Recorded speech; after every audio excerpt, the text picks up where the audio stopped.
Hi viewers, welcome to serene cement food blog. ఈరోజు మీకు మరో కొత్త రెసిపీ పరిచయం చేయబోతున్నానండి. అదే కాజు కర్రీ. ఇంట్లో ఉన్న ఇంగ్రీడియంట్స్తో ఎలా ఈజీగా తయారు చేయాలో చూద్దాం. ముందుగా స్టవ్ వెలిగించి ఒక 2 స్పూన్స్ నెయ్యి వేసుకుని చిన్న గ్లాస్ అంతా కాజు వేసుకుని బాగా ఫ్రై చేసుకోవాలండి. బ్రౌన్ కలర్ వచ్చే వరకు ఫ్రై చేసి పక్కకు పెట్టుకోవాలి. హోటల్ స్టైల్లోనే చేస్తున్నానండి. సింపుల్ టెక్నిక్స్, సింపుల్ ప్రాసెస్తో చేస్తున్నాను. ఒక్కసారి మీరు కూడా ట్రై చేసి చూడండి, ఖచ్చితంగా నచ్చుతుంది. ఇప్పుడు ఇంకొక ప్యాన్ తీసుకుని స్టవ్ వెలిగించి ప్యాన్ పెట్టుకుని కొద్దిగా ధనియాలు, లవంగాలు, సోంపు ఆర్ జీలకర్ర ఏదైనా వేసుకోవచ్చండి. అల్లము, వెల్లుల్లి, ఆనియన్స్, టొమాటోస్, కొద్దిగా జీడిపప్పు ఇవన్నీ బాగా ఫ్రై చేసుకోవాలి. ఫ్రై చేసి పక్కన పెట్టుకోండి.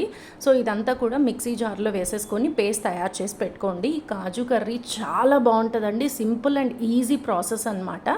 ఇప్పుడు స్టవ్ వెలిగించి ఇంకొక ప్యాన్ పెట్టుకోండి. ఒక 2 స్పూన్స్ బటర్ వేసుకోండి. ఆయిల్ అస్సలు వాడద్దు. సో ఒక సన్నగా చాప్ చేసుకున్న ఆనియన్ వేసుకోండి. మనం ఈ మిక్సీకి తయారు చేసుకున్న ప్యూరీ కూడా వేసేసుకోండి. ఒక 5 మినిట్స్ బాగా దీన్ని సిమ్లోనే పెట్టి కలబెడుతూ ఉండండి.